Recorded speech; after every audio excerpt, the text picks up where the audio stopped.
Graça e paz.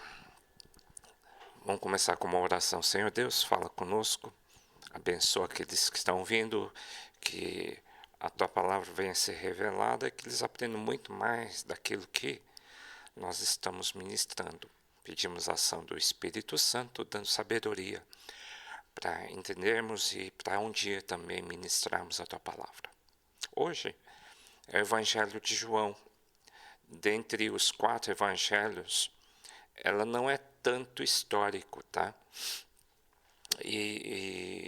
Quando eu digo que não é muito histórico, ela fala muito de ensinos, né? E especialmente ela, grande parte do Evangelho de João, João que escreveu, né? Cita muito os últimos dias de Jesus aqui na Terra, tá? Apesar de ser um evangelho até um pouquinho extenso, mas ela não fala tanto da história, mas fala muito mais dos ensinos, em especial então, dos períodos mais importantes que ele considera, que são os últimos dias de Jesus aqui na Terra, que é o ápice, né, que ele iria morrer. Ele avisou que ia morrer e ressuscitar. Então, existe uma atenção muito grande sobre isso. João tinha identificado muitos milagres, mas ele não citou. Até ele falou no final, né? Se tivesse que escrever tudo, não caberia em livro nenhum, nem enciclopédia, de tanta coisa que Jesus fez, mas não foi essa a ênfase. Então, alguns ensinos mais importantes de Jesus, ele cita aí no Evangelho de João. Tá? Antes de começar a detalhar esse Evangelho, só queria salientar um pouquinho sobre algumas coisas. Jesus era odiado. Não pense que ele era amado, não. Ele era muito odiado por muita gente naquela época. Por quê? Porque ele era muito justo. Né? E como ele era justo, Jesus mesmo disse, o mundo não pode odiá-lo, estava falando dos discípulos. Porque não eram os discípulos que ensinavam, era Jesus. Mas ele diz, mas a mim odeiam. Por quê? Porque eu o acuso de fazer o mal. Ele mexia nos religiosos, ele mexia no pecado. E as pessoas se sentiam atingidas. Né? Ele não dava indireta, ele dava diretas. Vai falar muito claro contra as atitudes dos fariseus, dos religiosos, e de todos. Ele não via a cara de ninguém, tá, gente? E mesmo os mais achegados, que eram seus discípulos, eles estavam ali para aprender com Jesus, né? Só que o ensino de Jesus chocava, porque as pessoas se sentiam acusadas, né? Até hoje é assim, né? Então a palavra de Deus às vezes mexe de tal forma que as pessoas se sentem ofendidas, né?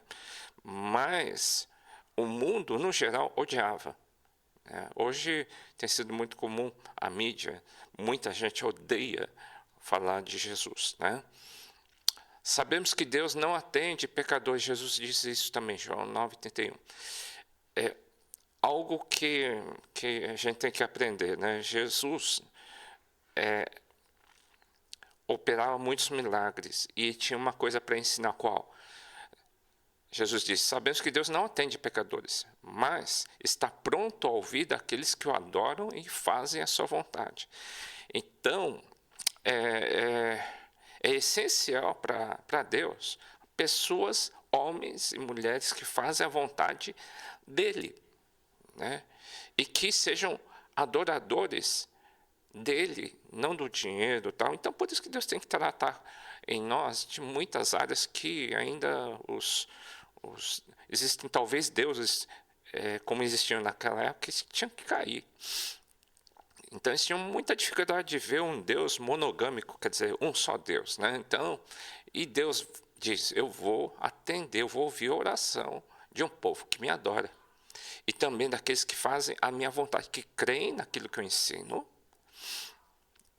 e obedecem, tá? Então esse é um dos pontos fortes e altos para Jesus e para nós. Ele está nos ensinando isso, tá bom? E mais um ensino a mais, antes de detalharmos mais o Evangelho de João, tem muita coisa, mas eu queria deixar mais uma coisa aí. Como dar frutos? Jesus diz, eu lhes digo a verdade. Se o grão de trigo não for plantado na terra, não morrer, estava falando dele mesmo. Ficará só. Sua morte, porém, produzirá muitos novos grãos. Ou seja, esse período que ele estava sofrendo, o preparo para a morte, o preparo de um sofrimento muito forte, ele diz, isso vai produzir frutos. Tá? Nós, em menor grau, ele estava dando a entender, nós também, para gerarmos frutos, o grão de trigo precisa morrer, nós precisamos morrer para o pecado, precisa morrer na carne, tá? Tem que diminuir para sermos frutíferos. Tá? Quem ama a sua vida neste mundo, a perderá. E quem odeia a sua vida neste mundo, a conservará por toda a eternidade. Ou seja, ele diz, para dar frutos, para simplificar a linguagem de Jesus, exige renúncia. Pessoas que renunciam muita coisa. Não estou dizendo que o mundo no mundo no sentido de viagens não sejam bom, não é isso. Mas ele está dizendo do Deus do prazer, do Deus do amor ao dinheiro, do Deus do ego. Né? Isso é o mundo, tá? E quem corre atrás disso vai perder a vida espiritual, tá? E quem odeia isso, ou seja, isso exige, ele está dizendo, isso exige renúncia. Jesus teve que renunciar todas as coisas. Ele diz, renúncia para você forte.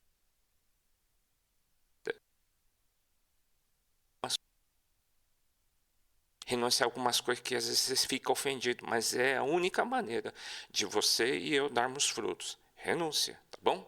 Tenha uma boa aula. Hoje nós vamos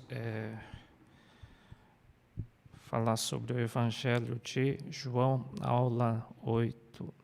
Mas antes eu vou fazer uma pequena recapitulação dos evangelhos sinóticos. O que é sinótico? Mateus, Marcos e Lucas, porque eles são muito parecidos, né? Como a gente comentou na vez passada.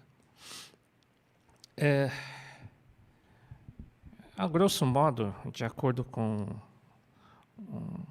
um estudo que eu apresentei para vocês, de uma maneira bem simplificada, eu fiz uma comparação do DNA, ou um traço de Jesus em comparação aos fariseus, os saduceus. Por quê? Porque nesses sinóticos nós percebemos que Jesus tinha não sei se a palavra certa é aversão, ele tinha um problema muito sério contra os religiosos chamados fariseus e saduceus, que eram líderes do judaísmo. Né? Em Mateus, por exemplo, Jesus tem uma característica de ter cumprido tudo aquilo que lhe cabia. Ele foi obediente ao chamado que Deus tinha para a vida dele. E, ao contrário, os fariseus não eram nada cumpridores. Jesus tem uma característica no seu DNA, cumpridor. Os fariseus, falsidade. Né? Já no livro de Marcos, mostra que Jesus tem uma característica de servo. Então, ela dá muita ênfase a Jesus, uma pessoa serva. Né? Apesar de que ele era o rei dos seis, príncipe, rei dos seis, senhor dos senhores, ao mesmo tempo ele tinha uma característica muito forte de ser servo. Né? É uma ênfase que o Evangelho de Marcos dá. Ao contrário, os fariseus eram o contrário. Eles tinham DNA do quê? De uma soberba. Tá? Lucas, existe uma ênfase que Jesus era um homem leal, um homem fiel. Né? Ao contrário, já os fariseus tinham uma característica de mentira, de deslealdade. Só para entender o que está dentro os sentimentos de Jesus, né? O DNA, a gente chama de DNA. Relembrando, sobre os sinóticos, Jesus teve 30 anos aprendendo a obedecer antes do começo do seu ministério, ou seja, Jesus foi treinado para ser obediente durante 30 anos de treinamento antes de começar o seu chamado ministerial. Muito tempo de treinamento, muito tempo de aprendizado, para que no final, nos 3 últimos anos, ele exercesse seu ministério. Então, é um modelo para nós, né? Então, nós também precisamos aprender a ser treinados pelo Senhor. O ápice do ministério de Jesus foi a cruz, onde ele venceu a morte, venceu o pecado, né? Assim também nós temos que vencer o pecado na cruz. Por isso que nos ensina, a gente tem que carregar a cruz até o fim, né? Outra, 2 características nos sinóticos. Jesus ensinava muito. Ele fazia muitos milagres. 2 coisas que ele fazia: ensinava muito e manifestava o seu poder, milagres, né? Os ensinos de Jesus geravam muito ódio dos fariseus e dos políticos da época, né? Foi uma das razões, creio eu, e da razão da morte dele. Eles tinham tanta raiva de Jesus devido à pregação dele, né? E o relacionamento de Jesus com os fariseus e saduceus não era nada bom, tá? E Jesus, nas suas pregações, ele não aliviava, ele não era... Se fosse na linguagem de hoje, Jesus não seria politicamente correto, não. Ele era muito direto em alguns assuntos, né? Ele não camuflava, né? E uma das ênfases do ensino de Jesus, era o amor ágape, que está no grego, tá? O amor tem várias traduções no grego, tem cerca de 6 traduções. Uma delas é o ágape, que praticamente faz parte de todo o Novo Testamento. Tem a palavra filéus, que tem poucas passagens que falam de filéus, mas o ensino de Jesus do Novo Testamento fala do amor filéus, que é o amor referente à vida espiritual eterna, tá? Ela não fala de amor eros, que é amor erótico, amor de pai e mãe, não dá tanta ênfase assim. É um lembrete dos livros sinóticos, tá? Mas o livro de hoje é o Evangelho de João. Qual que é a diferença? Quem escreveu foi João, e ela é considerada a mais espiritual, mais profunda. Então, ela tem significados mais profundos, ela não é exatamente igual, ela complementa ou tem ensinos espirituais mais profundos que não tem em Mateus, Marcos e Lucas, tá? Então, esses ensinos extras é que a gente vai apresentar hoje, tá? Tem um quadrinho aí que eu passei para vocês, que foi escrito aí esqueci o autor dele, tem na bibliografia, tá? Bom, agora nós vamos estudar, tá? O capítulo 1, por exemplo, já começa com um ensino bem forte, tá? Dizendo assim: no princípio era o verbo, João 1:1. E o verbo, que é palavra, algumas traduções está a palavra. No princípio era a palavra, e a palavra estava com Deus. E a palavra era Deus. Então, a palavra estava do lado de Deus, e a palavra era Deus, ou verbo. Verbo, palavra é sinônimo. Alguns versículos depois, no versículo 14, diz: e a palavra se fez carne. Ou seja, Deus, que é a palavra, se fez carne e habitou entre nós. Quem foi a palavra que se tornou carne e que morou junto conosco? Ele está falando de Jesus, tá? Então, se você fizer uma ligação nesses 2 versículos, está no mesmo contexto, você conclui: Jesus é Deus, tá? Só para quem tivesse dúvida, Jesus é um homem? Ele é um profeta? Não, ele é Deus, tá? Jesus é Deus, é a segunda pessoa da Trindade. Tem Deus Pai, Deus Filho, Deus Espírito Santo. Jesus estava até na criação, Gênesis 1. Jesus estava desde a criação, tá bom? Nós cremos, Jesus é Deus, tá? E segundo assunto, bem importante, e que é muito enfatizado hoje em dia, né? Que diz sobre a graça. Muitos falam sobre a graça de Deus, e muitos perguntam, mas o que exatamente significa a graça de Deus, né? Em João 1,17, João diz, a lei foi dada por Moisés, a graça e a verdade vieram por Jesus Cristo. O que significa a graça de acordo com o conceito de João, um dos discípulos de Jesus? Vamos voltar um pouquinho na lei de Moisés. Lá para ter perdão, eles tinham que ter um sacrifício de cordeiro, né? Para ter perdão custava, né? Custava dinheiro, um cordeiro custava. E só que não era suficiente para ter salvação, tá? Diferentemente, a graça diz assim, Jesus foi o cordeiro, né? E o perdão foi mediante o cordeiro que é Jesus Cristo. Ele é o nosso cordeiro, cordeiro de Deus. João 1,36, está no mesmo capítulo, tá bom? Então, aqueles que estão debaixo do ensino de Moisés seriam debaixo das leis. E ele diz assim,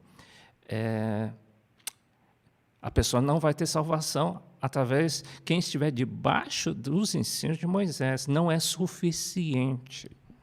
Mas quando Jesus veio, ele diz, o ensino de Jesus, aquilo que ele diz, e se você segui-la, e se você crer nos ensinos de Jesus e praticar, se você estiver debaixo da cobertura do ensino de Jesus, que é chamado graça, aí sim, você vai ser salvo, tá? Então a diferença o que está debaixo da graça? Está debaixo dos ensinos de Jesus, tá? De acordo com o conceito de João. Isso significa graça. O que é graça? É obedecer os ensinos de Jesus. Tudo aquilo que a gente aprendeu, vocês estão aprendendo no Antigo Testamento, que é sombra do Novo, e em especial, nós estamos estudando Mateus, Marcos, Lucas, João, são ensinos de Jesus, o Novo Testamento todo. Isso significa, se nós estamos não só estudando, e nós vamos praticá-la como nós temos feito, quer dizer, estamos debaixo da graça de Jesus, tá? Nós estamos debaixo da graça, por quê? Porque nós estamos crendo e praticando os ensinos de Jesus, tá? No capítulo 2 fala do primeiro milagre de Jesus, que transformou num casamento a água em vinho. Foi o primeiro milagre que Jesus fez aqui na terra, tá? Ele transformou num casamento água em vinho. É João 2,11, tá? Outro assunto extremamente importante é sobre o novo nascimento. Alguns chamam de regeneração, ou seja, nascer novamente. Foi um papo que Jesus teve com um fariseu, que foi Nicodemos. E Jesus falou assim para Nicodemos, Nicodemos, na verdade te digo, se você não nascer novamente, você não vai ver o reino de Deus, ou seja, você não entra no céu, tá? Você não vai ver Deus. Então ele falou assim, você precisa nascer de novo. Aí ele disse, poxa, mas eu sou velho, como que eu vou nascer de novo? Jesus estava se referindo ao nascimento espiritual que todo mundo precisa, adulto ou qualquer pessoa. Quem não tiver o novo nascimento, Jesus já estava ensinando. Era um ensino que ele não entendeu na hora. Mas hoje nós podemos entender, daqui a pouco nós vamos entender melhor ainda, que quem não tiver o novo nascimento espiritual, nós nascemos no corpo e na alma. Quer dizer, quando nós nascemos, tivemos corpo e tivemos sentimentos, que é a alma. Mas espiritualmente nós não nascemos. Enquanto nós não nascemos, estamos espiritualmente mortos. até o dia que o Espírito Santo entra em nossos corações. Essa experiência significa Jesus nascendo, ou o Espírito Santo entrando, ou começa-se a ter vida espiritual em você. O novo nascimento começa quando o Espírito Santo entra em você, daqui a pouco a gente vai ver, tá bom? Para que todo aquele que nele crê não pereça, mas tenha vida eterna. Mais um assunto importante nesse capítulo 3, diz, porque Deus amou, esse amor é o mundo de tal maneira que deu o seu Filho unigênito para que todo aquele que nele crê não pereça. Deus enviou seu único Filho. Quando está escrito esse Novo Testamento, está na transição entre Novo Testamento, Antigo Testamento e Novo. Ele está dizendo que no Antigo Testamento, o único Filho reconhecido por Deus era Jesus. Por isso ele chama meu único Filho.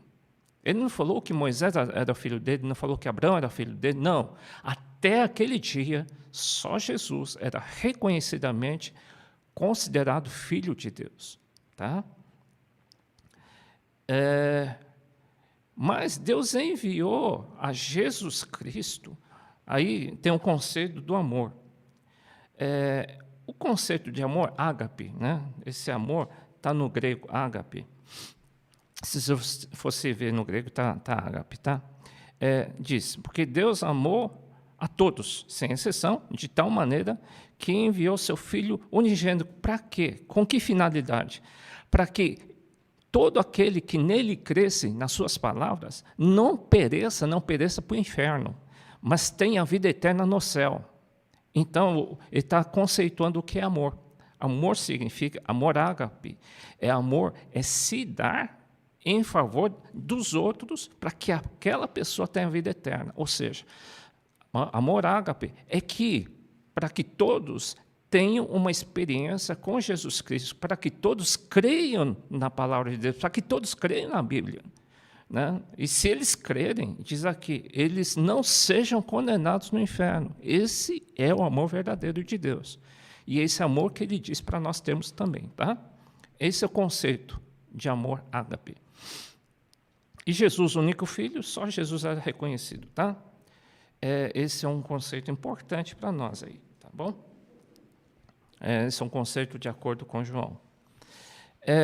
A mulher samaritana, por que samaritana? Samaritana porque veio de Samaria. Samaria era a capital das 10 tribos do norte, que foi destruída muitos anos antes de Jesus Cristo. E os judeus não gostavam muito dos samaritanos, porque eles eram mestiços. Porque quando eles foram dominados pelos assírios, na destruição de Samaria, os assírios, para destruir a cultura dos judeus, eles se misturavam, tinham relações com as mulheres judaicas, para que não tivesse mais uma descendência pura. Então, eles eram vistos com preconceito pelos judeus. Já Jerusalém, quando os babilônicos dominaram Jerusalém, eles permitiram que a raça perdurasse, ou seja, eles não se misturaram, não. Tá? Quando dominaram a Jerusalém, que eram as duas tribos de Judá e, acho que Benjamim. Né? E nessa conversa, Jesus estava conversando com essa mulher samaritana e disse assim, dá-me de beber, ele daria água viva. Ele está falando sobre água viva. Jesus diz, olha, mulher samaritana, eu tenho água viva para você. Água viva ele está se referindo ao Espírito Santo. Como que a água pode ter vida? Lógico, ele está falando do Espírito Santo. Tá? Ele está profetizando, na verdade, uma coisa que iria acontecer depois de alguns dias. Tá? Ele diz, aquele que beber da água que eu lhe der, olha, aquele que tiver experiência com o Espírito Santo, vamos já traduzindo para os dias atuais, tá? Para o contexto correto. Mas aquele que beber da água que eu lhe der, ou seja, o Espírito Santo, nunca terá sede, porque a água que eu lhe der se fará nele uma fonte de água. Ou seja, quando Jesus der o Espírito Santo para você, o que o Espírito Santo faz? A primeira coisa que o Espírito Santo faz quando ele entra no meu coração, ele diz que faz uma fonte de água.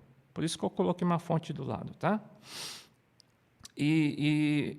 No mesmo contexto, ele diz assim, olha, e a mulher perguntou, puxa, mas onde que eu vou buscar Deus? Né? Será que eu vou para Jerusalém, Samaria? E Jesus respondeu, mas a hora vem, agora é que os verdadeiros adoradores adorarão o Pai em espírito e em verdade. Recentemente conversei com um pastor, bacana o comentário que ele fez, que de fato, né, ele estava comentando sobre louvores. Não está falando exatamente somente sobre louvor ou música aqui, tá? Ele fez um comentário bacana e é verdade, né? Isso é um bom alerta para quem está na área de louvor também, e nós que louvamos a Deus, tá? Ele comentou assim, de fato esse versículo diz isso, que Deus não procura cantores, Deus não procura músicos, Deus não procura artistas. Deus procura quem? Adoradores. Aqueles que adoram a Deus em espírito e em verdade. Tá? Então, e Deus é espírito, importa que os que adorem o adorem em espírito e em verdade. São dias que Deus tem procurado e procura até hoje pessoas que são adoradores, seja no louvor, seja na igreja, seja em qualquer lugar, tá bom? E no mesmo capítulo ele diz, no mesmo contexto, ele está falando sobre água, depois ele fala sobre comida, né? Ele está falando sobre dieta, né? Mas dieta espiritual, ou seja, ele falou assim, olha, tem uma comida mais importante que um almoço, que uma janta. Claro que a comida é importante, mas tem uma comida mais importante que a comida natural, porque a comida natural você vai sobreviver durante 100 anos, 80, 90, 100 anos. Porém, a comida espiritual que Jesus está se referindo é comida para você alimentar a tua vida eterna. Comida que vai te fazer bem para que você tenha vida eterna. Aí ele está dando a dieta. Primeiro, ele está falando que a água é o quê? É essencial que você tenha o Espírito Santo. É essencial. Sem o Espírito Santo, a pessoa morre. Não tem vida. Então, primeira coisa, Espírito Santo, você tem que ser essencial para a tua vida. É isso que ele está dizendo. Jesus está ensinando e profetizando, tá? Do que aconteceria posteriormente. E ele falou, e a comida é fazer a vontade de Deus e fazer a sua obra. Você sabe que quando Deus te dá uma atividade na igreja, quando Deus te dá uma atividade para fazer, na verdade, Deus está te dando comida para você, senão você morre. Pessoas que não querem fazer nada na obra de Deus, estão morrendo. Você sabe que é Deus quem dá atividades para nós atuarmos na casa de Deus, no serviço de Deus. Alguma coisa, o Filho de Deus, para estar vivo no reino de Deus, é atuante. Se a pessoa não fizer nada, sem dúvida, se a dieta da pessoa, se você for ver, se você não fizer nada na casa de Deus, se você não quiser fazer nada na casa de Deus, se você não faz nada, meu caro, a tua dieta era a dieta de Jesus. E por isso diz, isso é mais importante do que a comida natural. Tá? Então, é a dieta de Jesus, ele está nos ensinando, ó, essencial, para você se manter vivo, você tem que ter o Espírito Santo, fazer a vontade de Deus e estar realizando a obra de Deus. Então, não é peso nenhum a gente servir a Deus, tá? Fica pesado se a gente estiver doente, tá? A gente perde o apetite. Quando a gente perde o apetite de servir a Deus, a gente está doente. Eu vou citar sobre um milagre que Jesus fez no tanque de Betesda, e lá aconteceram alguns milagres, né?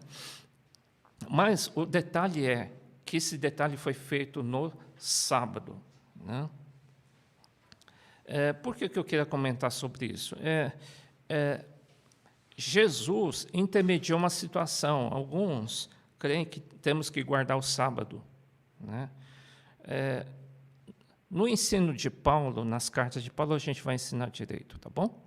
Mas, entre nós, né, se você quiser guardar o sábado, domingo, segunda, você guarda o dia que você quiser, para o Senhor, tá? Mas não é isso que vai levar ninguém para o céu, para o inferno, tá? Mas alguns ensinos dizem, se você não guardar o sábado, você não é de Deus. E Jesus está quebrando um paradigma aqui, tá? Na verdade, ele está melhorando os mandamentos do Antigo Testamento. Algumas coisas no Novo Testamento não é que vão mudar, Jesus vai cancelar. E algumas coisas não é que vai cancelar totalmente. Por exemplo, sacrifícios, ele cancelou. E algumas práticas do Antigo Testamento, ele melhorou. Tá? O Novo Testamento melhora o Antigo Testamento. E algumas coisas são canceladas. Tá? Então, nós vamos ensinar melhor sobre o sábado nas cartas de Paulo. Tá? Em João 6, a gente comenta especialmente na ceia do Senhor. Né? Mas ele fez essa pregação na multiplicação dos pães. Eu já comentei, eu creio, em Mateus, acho. Jesus diz, eu sou o pão da vida, que aquele que vem a mim não terá fome, e quem crê em mim nunca terá sede. Quem come a minha carne e bebe meu sangue não tem a vida eterna. Olha só. Essa pregação, eu não sei se o pessoal que estava ouvindo entendeu direito. Só sei que os discípulos acharam assim, esse discurso é muito duro. Eu não sei se aqueles que estão ouvindo, com certeza acharam duro, não sei se eles entenderam direito, mas dá uma conotação de extremo compromisso, de ter de seguir o ensinamento de Jesus, dá a entender isso. Talvez não, eles acharam muito duro os ensinos de Jesus. Os ensinos de Jesus não eram leves. Inclusive, Jesus falou assim, e aí, vocês não querem desistir? Outra, Jesus nunca vai pedir, pelo amor de Deus, para ninguém segui-lo, hein? Pelo contrário, ele confrontou os discípulos, porque depois dessa pregação, muitos deram para trás, muitos desistiram. Né? Desde então, muitos dos seus discípulos se tornaram para trás e já não andavam mais com Jesus. Então disse Jesus aos 12, quereis vós também retirar-vos? Respondeu-lhe, pois, Simão Pedro, Senhor, para quem iremos nós? Só tu tens as palavras da vida eterna. Pedro falou, é duro, mas só tu tens a palavra da vida eterna. Tá? Deu para entender que Jesus não era muito politicamente correto. Tá? Ele não aliviava, não. Tá? Os discursos e as pregações de Jesus não eram leves. Tá? Voltando à água viva, lembra da água viva? Que Jesus, quando o Espírito Santo entra, o que Jesus falou? Quando a água entra, quando o Espírito Santo entra, ele forma uma fonte. Ele citou 3 capítulos depois, em João 7. Quem crê em mim, como diz a Escritura, rios de água viva correrão do seu ventre. E isso diz ele, do Espírito que haviam de receber os que nele crescem, porque o Espírito Santo ainda não tinha sido dado. Tá? Ninguém, naquela hora, tinha experiência com o Espírito Santo. Ninguém. No Antigo Testamento, o Espírito Santo vinha sobre as pessoas, ficavam ao redor e nunca dentro. A experiência do Espírito Santo entrar na pessoa só veio depois que Jesus morreu e ressuscitou. Tá? Até então, eles não tinham experiência com o Espírito Santo neles.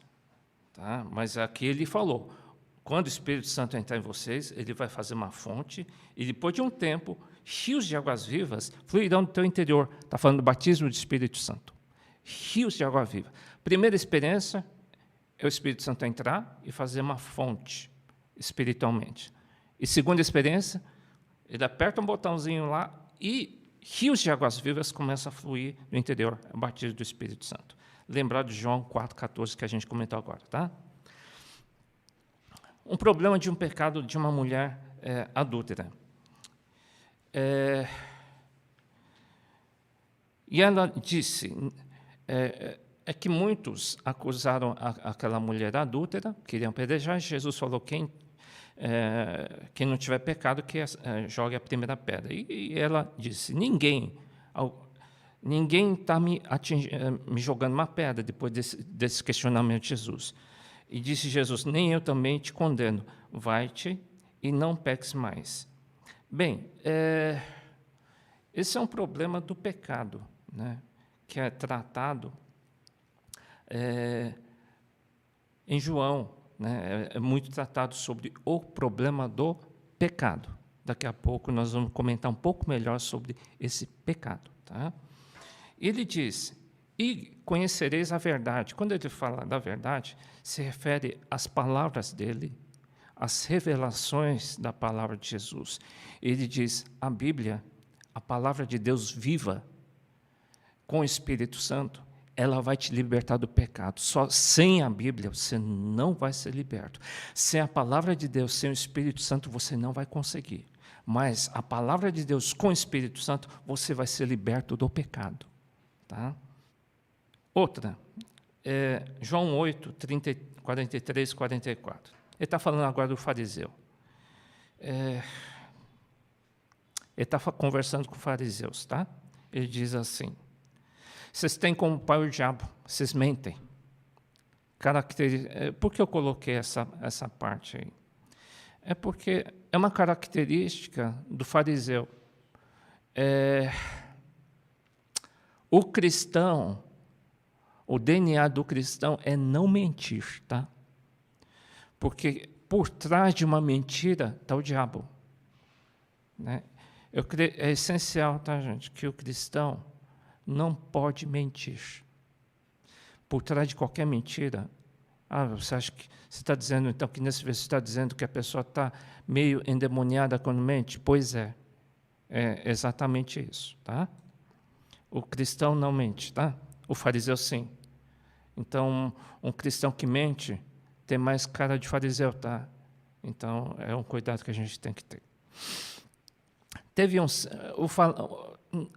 João não cita muitos milagres, mas alguns milagres são citados, por exemplo, de um cego que começa a enxergar. Teve uma teologia eu não digo alguns ensinos, que diz que todas as doenças são provenientes do pecado, né? Originado do pecado. Mas no caso desse cego, foi diferente. Jesus respondeu assim, nem ele, o cego, pecou, nem seus pais. Não é uma maldição hereditária que ele está dizendo. Mas foi assim para que se manifestem neles as obras de Deus. Deus planejou que ele fosse assim para que um dia ele fosse curado. Tá?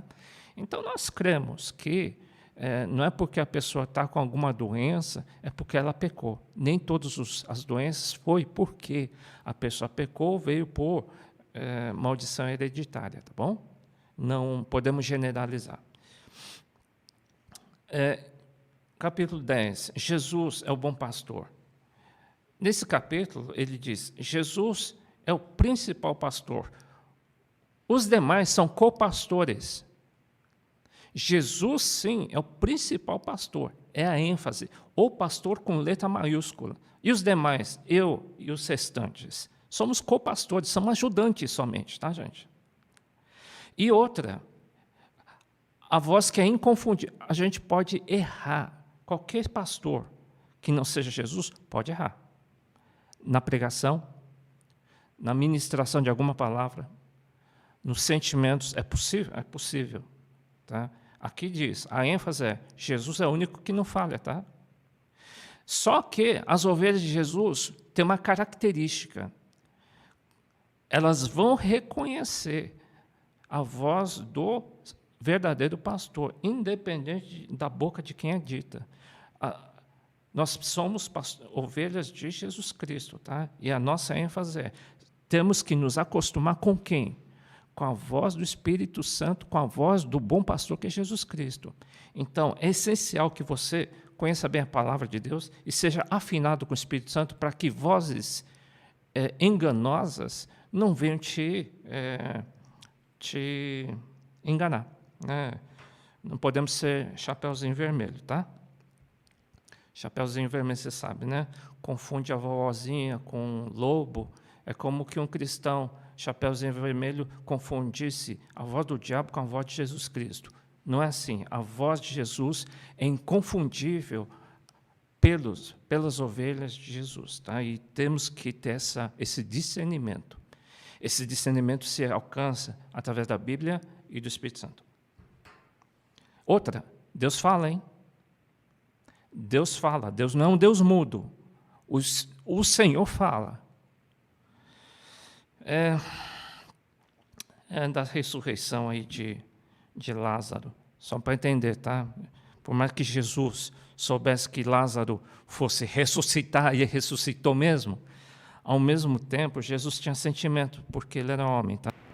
Então, é o versículo mais curto da Bíblia. Jesus disse: eu sou a ressurreição e a vida. Quem crê em mim, ainda que esteja morto, viverá. E todo aquele que vive e crê em mim nunca morrerá. No enterro de um cristão, geralmente a gente usa muito esse versículo, né? Que Jesus é a ressurreição e a vida. E quem crê em Jesus Cristo, quem seguiu Jesus Cristo, apesar de estar morto, talvez num velório, a gente tem aquela esperança e paz, sabendo que ela está descansando, né? E que, na verdade, está vivo, espiritualmente vivo, eternamente vivo. Tá? Então, é um consolo tremendo para os filhos de Deus. Né? A gente fica triste que as pessoas morrem, mas, interiormente, nos alegramos porque a pessoa está bem. Tá? O cristão não tem medo da morte jamais, tá? A gente está mais preocupado. A gente não tem medo nem da morte por causa da Covid. Eu fico mais preocupado com a sequela para aqueles que ficam vivos, porque às vezes tem sequela da Covid. É uma perturbação, né? Mas quem está em Cristo fica em paz, tá? E no capítulo 2 já começa o período são os últimos dias de Jesus, já é o preparo para a morte. Então, Maria Madalena, eu acho, né? Ela soltou vaso de alabastro sobre os pés de Jesus, é um perfume bem caro, e Jesus é como fosse um preparo para o enterro dele, né? Ele estava avisando, olha, ela está preparando porque é uma coisa profética. E Jesus disse: na verdade te digo, se o grão de trigo, que é ele, caindo na terra não morrer, fica ele só, mas se morrer, dá muito fruto. Ele está falando que ele iria morrer, mas depois da morte dele, ele iria frutificar mais ainda. Perdão. Né? Morte gera fruto. Agora, se refere a nós também, gente. Se o nosso eu morrer, nós vamos gerar muito fruto. É o ponto ideal para o cristão frutificar, sabe qual que é? Quando a gente morre, o nosso eu, nosso pecado, morte. Por isso o ápice de Jesus foi a morte. Depois da morte de Jesus, o ápice de Jesus não foi os 3 anos de ministração, não. O ápice de Jesus foi a morte dele, porque ele diz: completei a obra, né? Acabou. Depois da morte dele, ele está glorificado para todo sempre. Agora sim. Vamos lá. E Jesus, antes da morte, ele sentiu que a alma dele ficou perturbada, tá? Ele sentiu também. Não pense que ele estava alegre. Uau, eu vou morrer. Imagina, vou sofrer, vou ser crucificado. Não, é difícil. Ele está dizendo que a experiência da morte, e uma morte, ele sendo acusado injustamente ainda, ele iria sofrer muito, ele iria para o inferno. Tá? Claro que ninguém tem prazer em sofrer, de jeito nenhum, mas ele sabia que era necessário. E a gente também sabe que é necessário que o nosso eu morra, senão a gente não frutifica. Lava-pés, antes de Jesus morrer, era um dos últimos dias. É a prática do lava-pés. Era uma cultura dos judeus, porque eles andavam de sandália, né? E quando eles chegavam na casa de alguém, eles lavavam os pés, dizendo assim: bem-vindo. Era uma maneira de anfitrião, né? Dizendo assim: deixa eu lavar teus pés, bem-vindo na minha casa, né? É uma forma gentil, educada, de boas-vindas. E Jesus começou a lavar o pé dos discípulos, e Pedro disse assim: não, meu não. Aí Jesus disse: se eu não lavar teu pé, você não faz parte de mim. Ou seja, na verdade, Jesus está como dando boas-vindas para o reino dele, porque ele estava prestes a morrer e abrir o reinado dele para todos sempre até hoje. Ele começou, quando Jesus veio, ele abriu o reinado dele. E o lava-pés significa: seja bem-vindo no meu reino, seja bem-vindo na igreja, seja bem-vindo no pedaço do céu. Né? Ele diz: Pedro, se o senhor não lavar teu pé, você não entra na minha casa espiritual. Ele diz assim: eu lhes dei o exemplo de boas-vindas, façam o mesmo que eu fiz. Não é uma prática que a gente vai fazer, uma prática de lavar pés na nossa igreja, tá? Primeiro além de ser muito anti-higiênico hoje, concorda? Né? A gente lava pé não, hoje é álcool gel.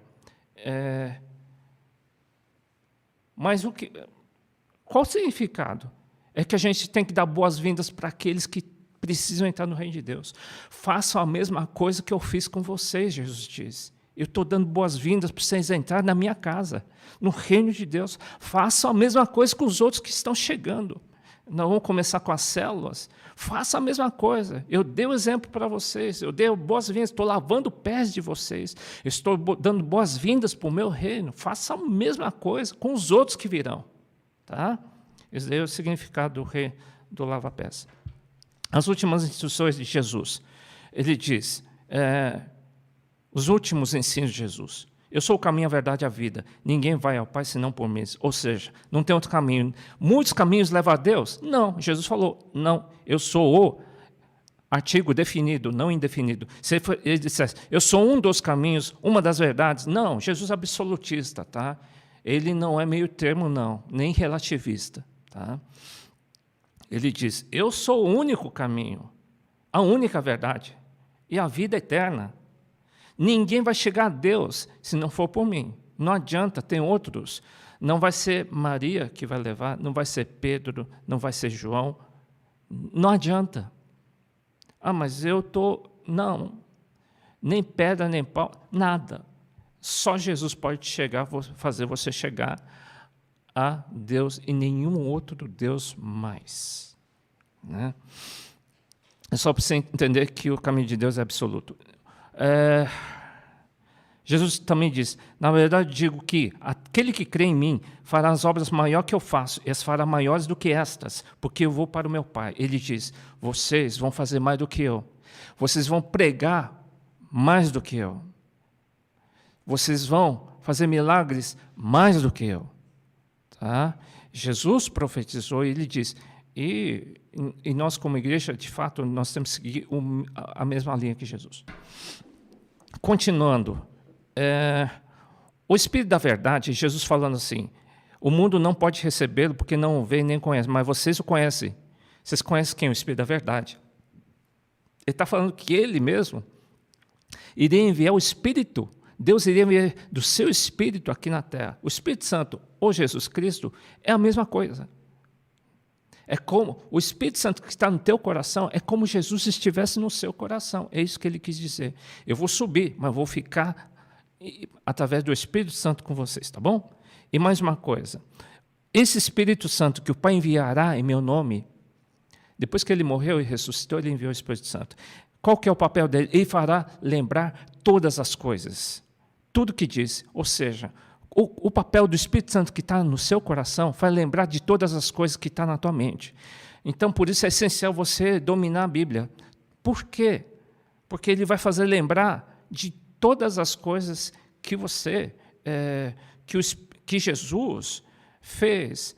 Ele vai fazer vida, vai trazer vida àquilo que você leu e estudou também. Tá? É essencial que na tua cabeça você tenha a Bíblia na tua cabeça. Porque qual que é o papel do Espírito Santo? Ele faz lembrar aquilo que está aqui.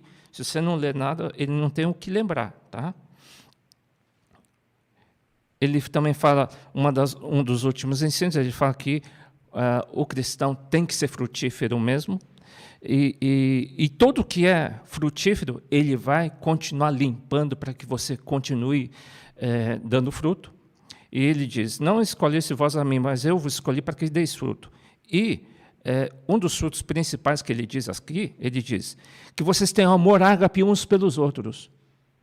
Se vocês têm interesse pela vida espiritual um do outro. Sim, a gente se preocupa quando a pessoa está se esfriando na fé, tá? Não pense que a gente fica tranquilo.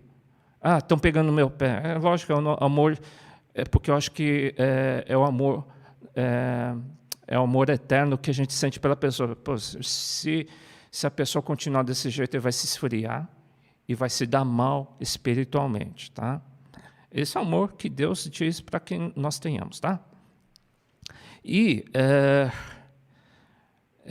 ainda nos últimos ensinos de Jesus, ele diz: quando o Espírito Santo vier, o papel dele será convencerá o mundo do pecado. Vamos falar desse pecado que a gente está falando tanto de pecado. Qual que é esse pecado tão sério que leva todo mundo para o inferno? O pecado principal que leva uma pessoa para o inferno é do pecado, porque não creem em Jesus. Não adianta nós sermos bonzinhos. Não adianta a gente fazer uma boa caridade. Não é isso que leva a pessoa para o céu. Sim, qual que é o pecado? O pecado principal que leva a pessoa para o inferno é não crer e não seguir a Jesus. Então é essencial que a pessoa busque a palavra de Deus. Se crê em Jesus, vai estudar. Se crê em Jesus, vai lutar contra o pecado, sim. Se crê em Jesus, vai orar. É um mínimo. É uma vida, é a básica. Não é nada excepcional, não. Tá? Nada exagerado. E uma das últimas orações de Jesus, ele diz, para que eu já não estou mais no mundo, mas é uma oração de Jesus. Mas eles, os discípulos, estão no mundo, eu vou para ti. Pai Santo, guarda em teu nome aqueles que me deste, para que sejam um, assim como nós somos um. Ele repetiu por 3 vezes. Jesus não é de repetir, não, hein? Para que o povo seja unido. Olha, atualmente, a gente, entre cristãos, a gente vê muita briguinha, disputa, já há anos. Muitas divisões de igrejas. E isso é de Deus? Não, não é. E é natural? Infelizmente é. É possível a igreja ter um só coração, um amando o outro, sem disputas? É possível? Só Deus. Porque até Jesus orou 3 vezes. Né? É um sobrenatural de Deus. Quando Deus tiver um povo unido, com um só coração, um com Deus, é só Deus. É um sobrenatural de Deus. Povo unido, com um coração, sem disputas, sem maledicência, sem competição, sem maledicência, falatório, disputa. Só Deus para causar isso. Né? É uma oração que Jesus fez, que a unidade é importante, mas não adianta só falar. Unidade não é badalar um ao outro. Não é isso. Não é isso. É ter um coração, uma só doutrina, um só coração, um só amor, sem disputas, sem carnalidade, né? Isso daí só Deus pode causar isso, tá? Fora isso é carnalidade. Os últimos dias de Jesus.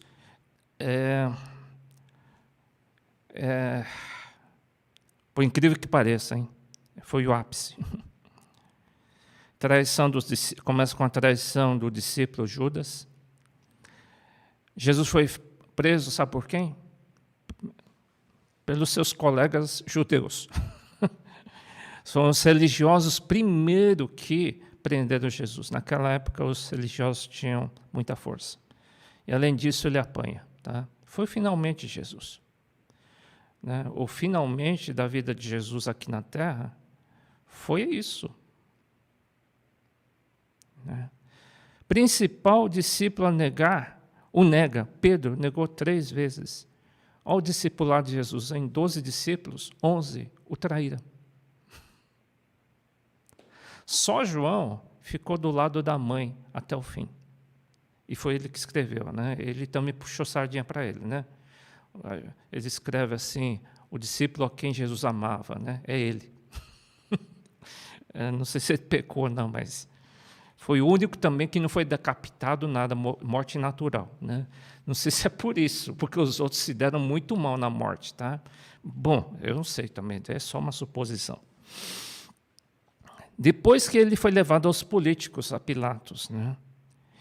E a multidão prefere um bandido a Jesus.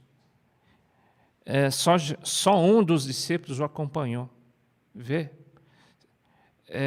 Outra, o medo na perseguição testa a fidelidade do discípulo. Na hora da crise, na hora da perseguição, é a hora do vamos ver se de fato a pessoa é leal, se a pessoa tem o DNA de Cristo verdadeiramente, né? Os discípulos erraram, mas depois só um que se deu muito mal, que foi Judas. Os outros voltaram a Jesus, tá?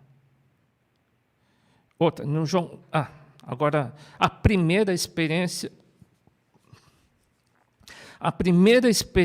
do novo nascimento. Como que se deu? Jesus, quando morreu, ele foi até o inferno. Jesus era o único filho de Deus. Depois que ele foi para o inferno, Deus o buscou lá, hein? Quem? Através do Espírito Santo. E o Espírito Santo pegou a turma lá. Jesus, ele foi o primeiro homem a entrar no céu. E ele levou com ele Abraão, todo mundo que estava preso lá. Eu acho que o Espírito Santo avançou em todos, entrou em todos, porque sem o Espírito Santo ninguém entra no céu, tá? Sem o Espírito Santo ninguém entra no céu. Primeiro foi Jesus, e Jesus pegou a turma toda e levou para o paraíso, tá? E depois, eu não sei medir o tempo, mas ele ficou 40 dias aqui na Terra. E um dos primeiros encontros que ele teve aqui na Terra, é porque ele morreu, ressuscitou, ficou 40 dias aqui na Terra, depois subiu ao céu. Nesses 40 dias, uma das primeiras ações que Jesus teve foi em João 20. Foi a experiência do novo nascimento. De quem? Jesus não. Jesus tinha recebido lá no céu e ele subiu. Mas aqui na Terra, qual foi a primeira experiência que a pessoa teve do novo nascimento?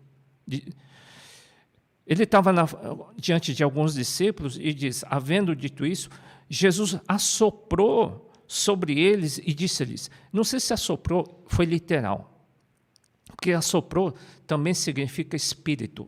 Então, não sei se ele impôs as mãos ou que ele falou alguma palavra, mas aqueles discípulos que estavam perto dele, pela primeira vez, depois de Adão, eles tiveram a experiência com o quê? Eles tinham corpo e alma, mas o espírito está vazio. Pela primeira vez, os homens aqui da terra tiveram experiência com quem? Com o Espírito Santo. Entrou neles. Recebei o Espírito Santo. É o novo nascimento. Não estou falando do batismo do Espírito Santo, hein? É uma experiência antes do Espírito Santo. Aquela experiência que quando o Espírito Santo entra e faz uma fonte no coração, lembra em João 4? Jesus falou que isso ia acontecer. O Espírito Santo entrou e começou a construir uma fonte em cada discípulo dele. Foi a experiência que eles tiveram. Eu não sei se eles choraram, porque cada um tem uma experiência, a Bíblia não dá detalhes, tá? E eles receberam uma autoridade dizendo assim, a quem perdoardes os pecados lhes são perdoados, e aqueles a quem os retiverdes lhes são retidos. Dá a entender que os discípulos, ou a formação da igreja, teria uma autoridade muito forte de perdoar ou não pecados, tá? É o que está escrito aqui.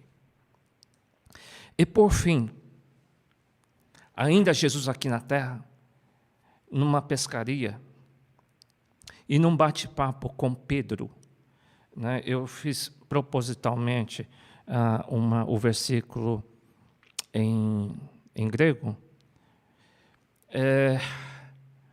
É um dos versículos importantes que Jesus fez para Pedro enquanto Jesus estava aqui na terra. Tá? Ele diz assim, Pedro, você tem um amor espiritual, você me ama profundamente a tal ponto de dar a tua vida por mim. Você tem um amor ágape por mim? Ele entendia muito bem o que significava ágape. E Pedro respondeu, eu gosto. Ele falou, eu filéus, eu gosto do Senhor. Jesus responde, apacenta quem? As minhas ovelhas. E por 3 vezes, 2 vezes Jesus perguntou, e na terceira Jesus perguntou, tá bom, Pedro, você gosta de mim? Pedro responde, sim, eu gosto do Senhor. Apacenta as minhas ovelhas. Ele não tinha chegado ainda no amor ágape. Tá? Ele foi honesto, hein? Mas, o que a gente queria dizer sobre esse amor? Independente se é... Lógico que tem que ser ágape, tá? Tem que ser ágape. Mas, por outro lado, mesmo tendo o amor filéus, porque a maioria, eu acho que grande parte dos cristãos gostam de Jesus. Tá?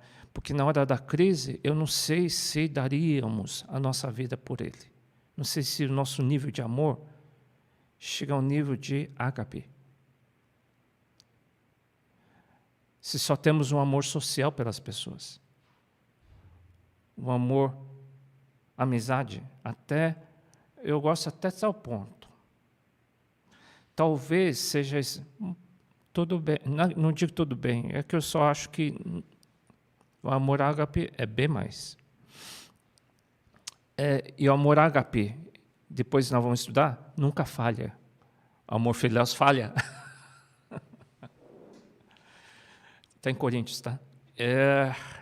Mas voltando aqui. Tá bom. Suponha